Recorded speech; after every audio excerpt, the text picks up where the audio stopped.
Vasishta continued, when this inner intelligence is not awakened, it does not really know or understand anything.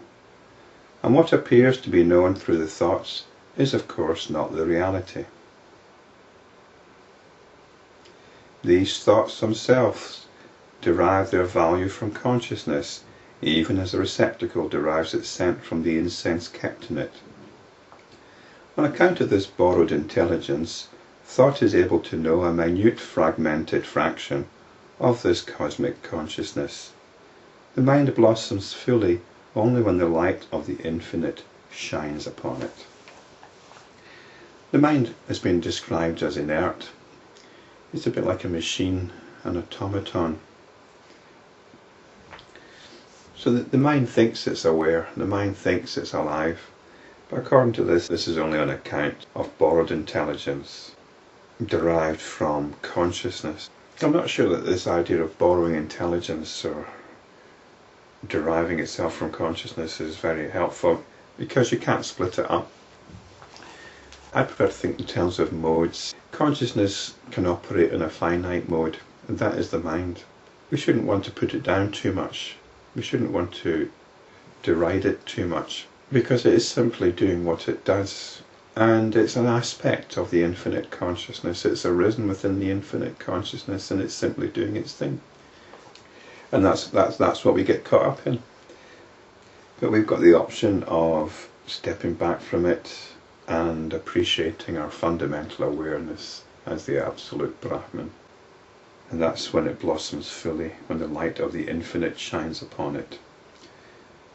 The light of the infinite is your own awareness, and when that awareness turns on itself, we have the blossoming, the full blossoming.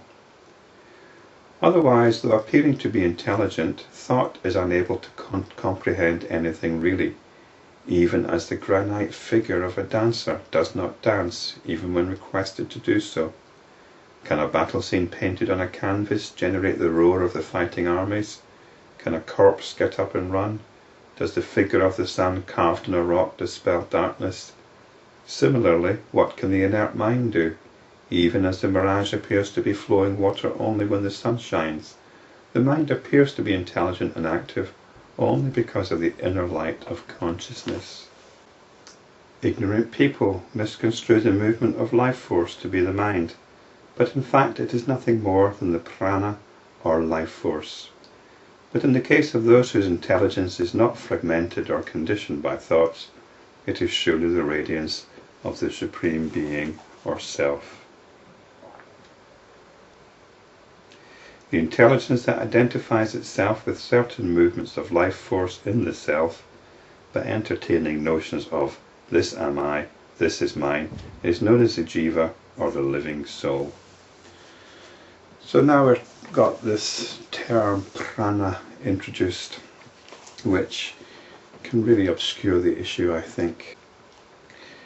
Prana's got very definite associations for some people as some kind of subtle life force which can be manipulated.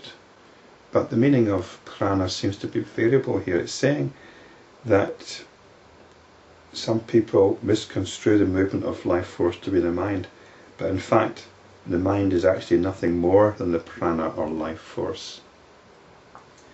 So the mind is the life force here. And that life force can be caught up with thoughts, or it can be the radiance of the Supreme Being or Self. The intelligence that identifies itself with certain movements of life force in the Self, by entertaining notions of this am I, this is mine, is known as the jiva or the Self. So this is getting caught up in notions. The intelligence that identifies itself with certain movements is known as the jiva or the living soul. So I would like to bypass the use of the word prana and life force altogether, because it doesn't really help. It's just the same situation that's always being described but it's been described in terms of prana, and I don't think this really adds anything. Unless you're really into prana, then this might give you a new understanding of prana. Prana is actually just the motivated attention, what motivates the attention to be driven here, to be driven there. So it's the attention along with the latent tendencies. I'll read on. Intelligence, mind, jiva, etc. are names which are used even by wise men. Such entities are not real, however, from the absolute point of view. In truth, there is no mind, no intelligence, no embodied being. And I think if there's no mind, then there's no life force and there's no prana. The self alone exists at all times. The author of this passage obviously didn't want to go that far and say there was no prana. The author was okay in saying there's no mind, no intelligence, no embodied being. He could easily have said no prana as well, but I think the author of this passage probably had a predilection to think in terms of prana. The self alone is the world. The self alone is time, and also the evolutionary process. Because it is extremely subtle, it seems not to exist, though it exists. It's very subtle, this awareness which is at the heart of our being, which is you, which is me. It's so subtle that it's easily overlooked.